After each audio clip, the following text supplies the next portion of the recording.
Has this ever happened to you? You have a hot date night coming up, but all you own is the same old work shirt? Well, have we got just the thing for you. From the makers of thrift shopping and DIY comes our latest product, upcycling. Turn your old unworn trash into treasure. For the low price of a little effort and know-how, upcycling can be yours today. Upcycling is not FDA approved and results may vary.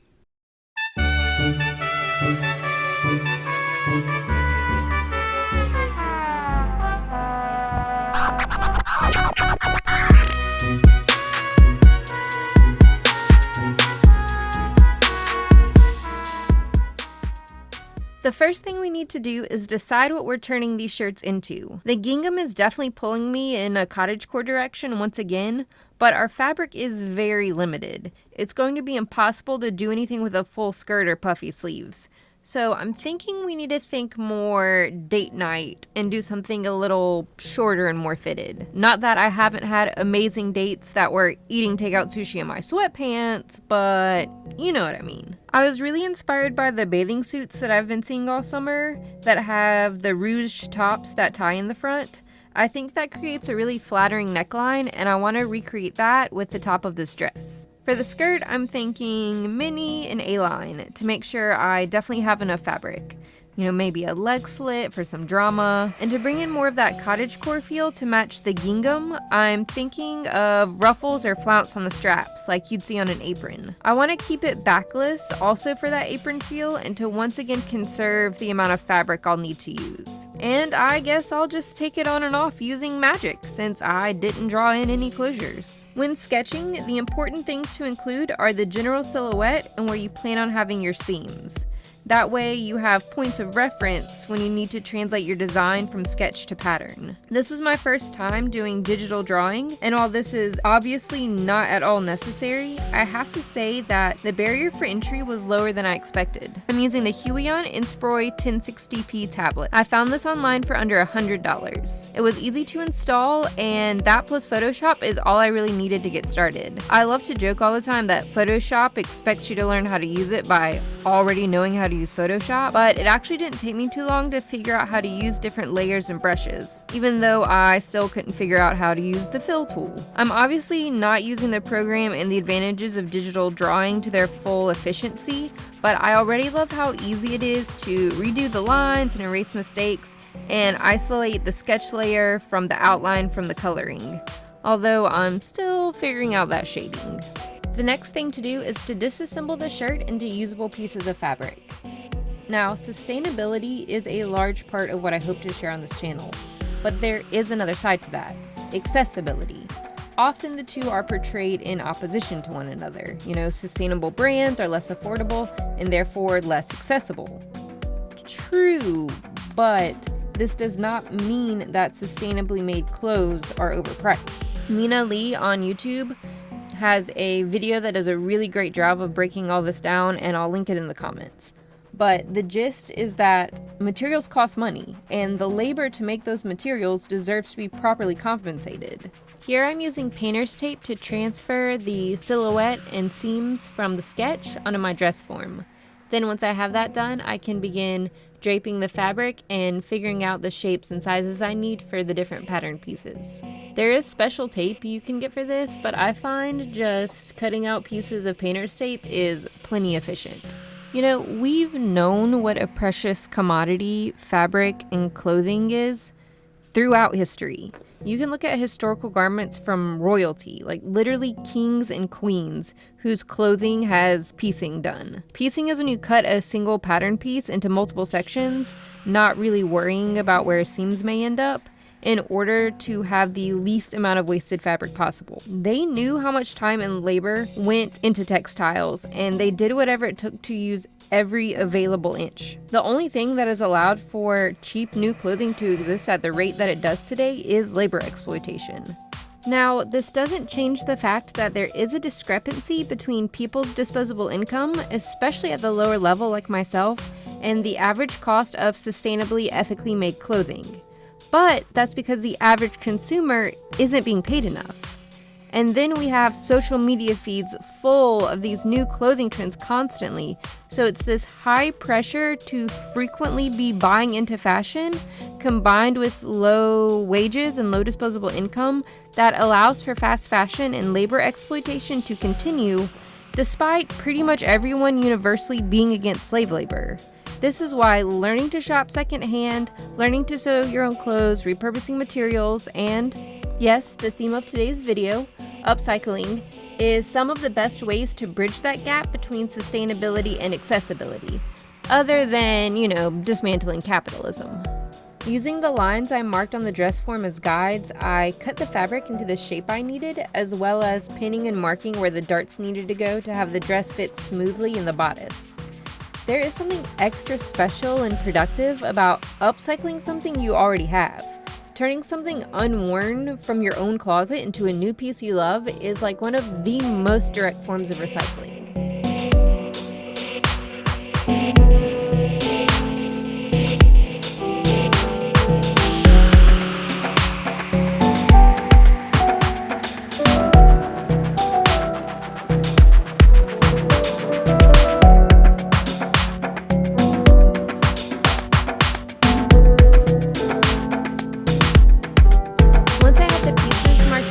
Form, I refined the shape slightly to make sure everything was symmetrical.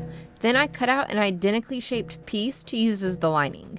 The little notches are there to let me know where the darts need to go, so I measured those out as well and sewed them up. Everything I've sort of talked about so far in the video is part of why I like to emphasize aesthetics over trends in a lot of my content. Trends are something you buy into that last for a short period of time and then are meant to be tossed to the side later on once trends change.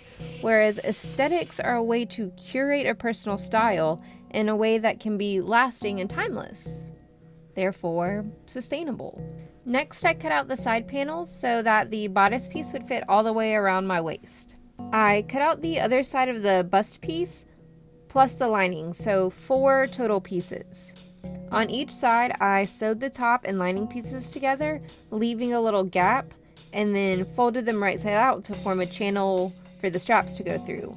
I also ran a gathering thread along the bottom edge of the bust piece so it could be gathered to fit properly to the bodice.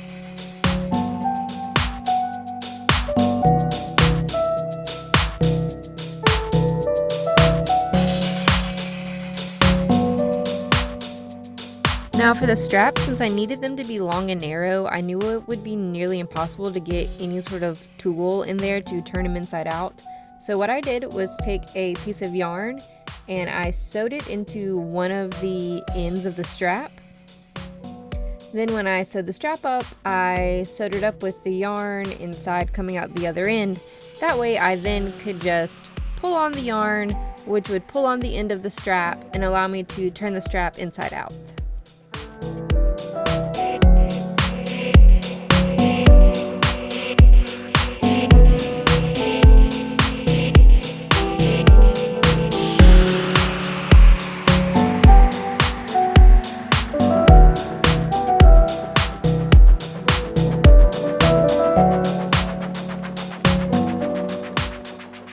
Once I had the straps done, I fed them through the bust piece and then gathered up the bottom of the bust.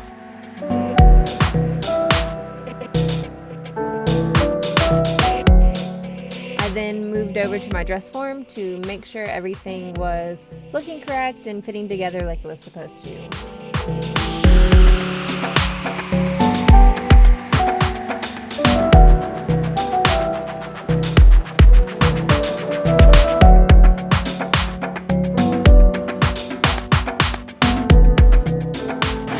Here I'm just pinning the bust part of the bodice to the waist part.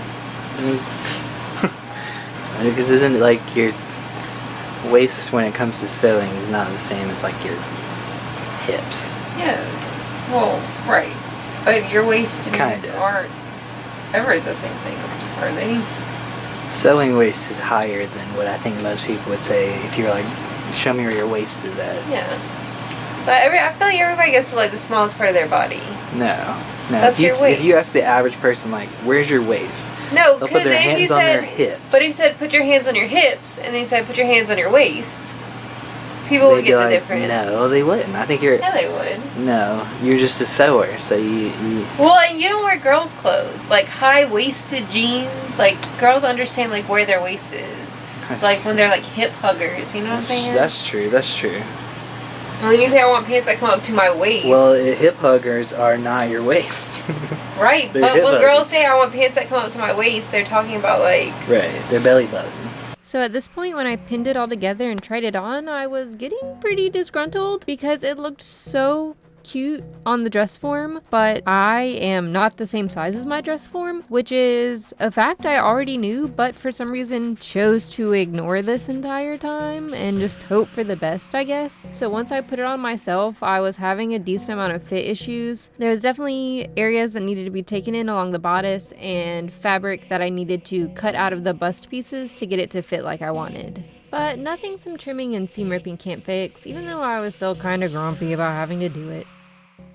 So what I have left to do now, to get this all constructed, I'm going to go back and add the gathering along the bottom and sew these seams up, fit these two pieces together, and then once that's all assembled, we can move on to working on the skirt. These are what my final pattern pieces ended up looking like once I trimmed everything to fit. I also switched from having darts in the bodice to having seams because that helps me get a better fit. I also cut out a little keyhole shape in the center instead of having it just go straight across. I once again gathered the bust piece to fit the bodice. I like to use 2 parallel gathering threads on smaller pieces like this. I just think having the 2 gathering threads help your gather stay nice and even. I basted the bust pieces down with a basting stitch, just a quick, simple, easy stitch to hold everything in place. Since I needed to sandwich it between the actual bodice piece and the lining, I didn't want it moving around while I pinned and sewed everything together. And I made sure to keep the gathers evenly spaced as I went. Then I pinned the lining piece on, lining up all of my seams, making sure all my midpoints were lined up correctly and everything. And then once that was done, I stitched it all together.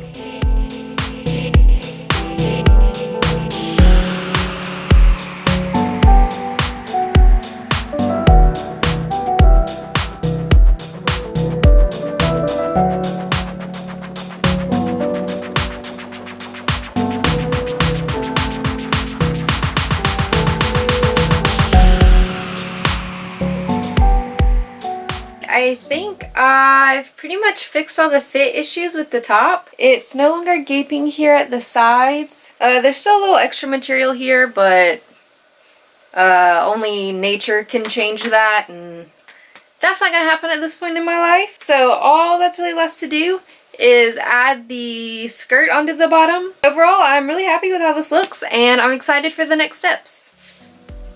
As you may recall, I did not have any plans for the closure of this dress in my initial sketch, mostly because I hate doing zippers and buttons and clasps and never want to think about them.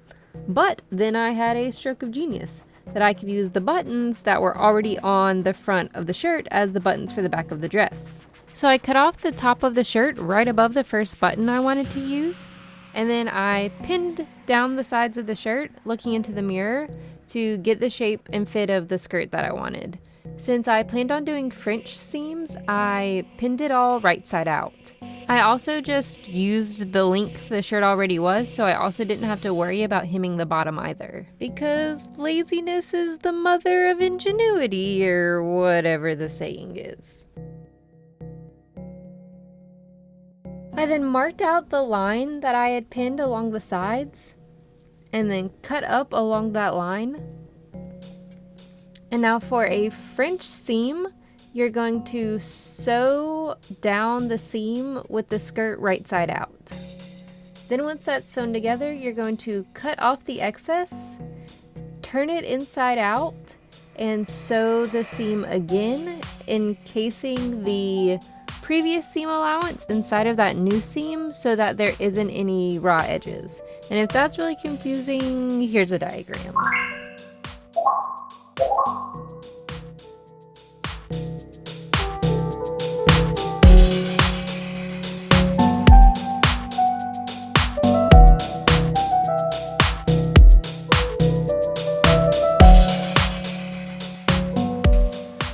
Cool, I have the French seams done on the skirt now, and I'm really happy with the fit.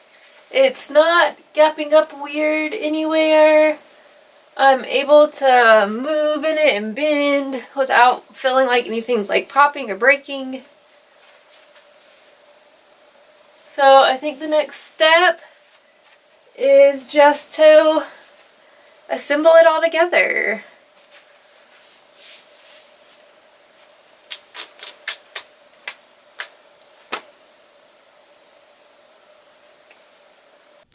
Next, I pinned the skirt to the bodice, leaving the lining loose, and thank goodness I'm almost done with this voiceover. I'm sorry that the only thing I came up to do for this narration was guilt trip you and then give boring instructions.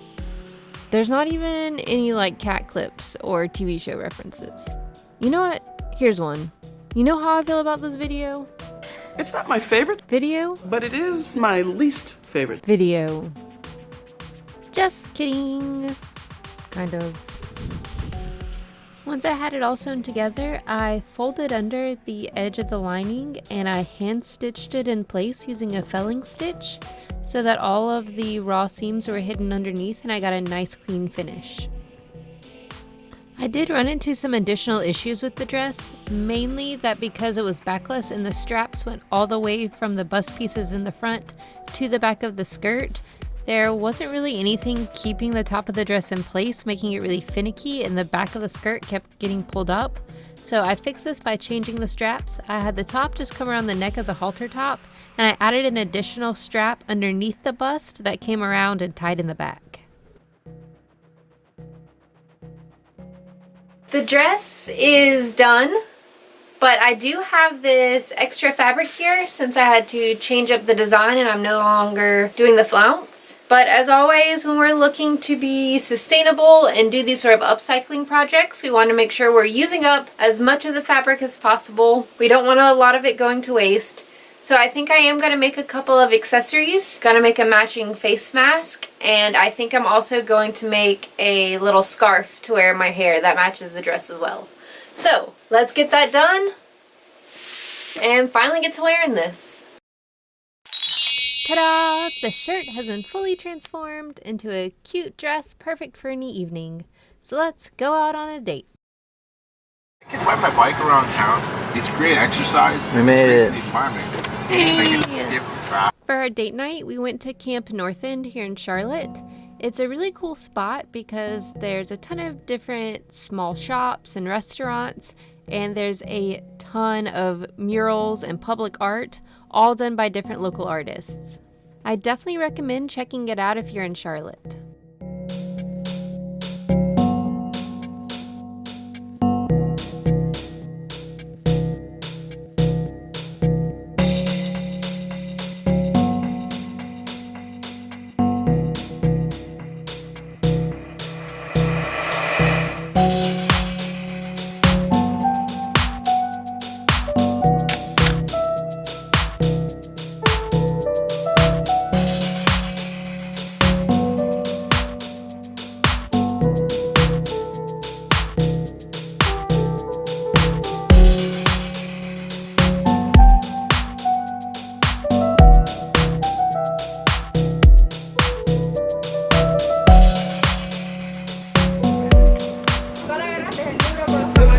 What'd you get? Strawberry frozen lemonade.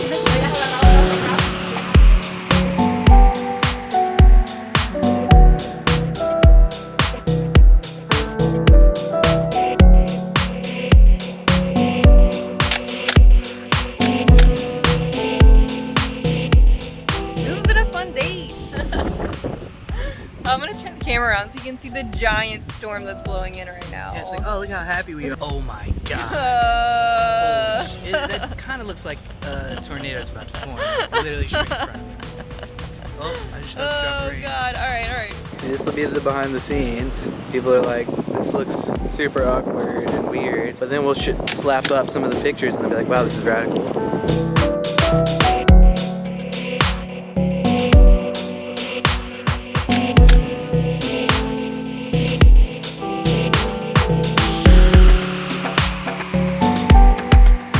Are there still some slight tweaks I would make to this dress if I could?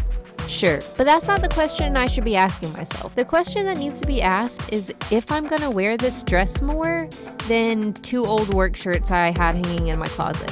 And the answer to that is absolutely, which is really all that matters. As always, thanks for watching. Be sure to like and subscribe. Comment if you want to see more upcycling videos or thrift hauls or behind the scenes or anything that you want to check out on this channel in the future. As always, there's a link to the donation page in the comments and all proceeds will be put back into this channel. Like, for instance, buying a gimbal so all of our reveal footage isn't quite as shaky. I can't wait to see you again on this channel, and thanks for all your love and support. There's a rainbow!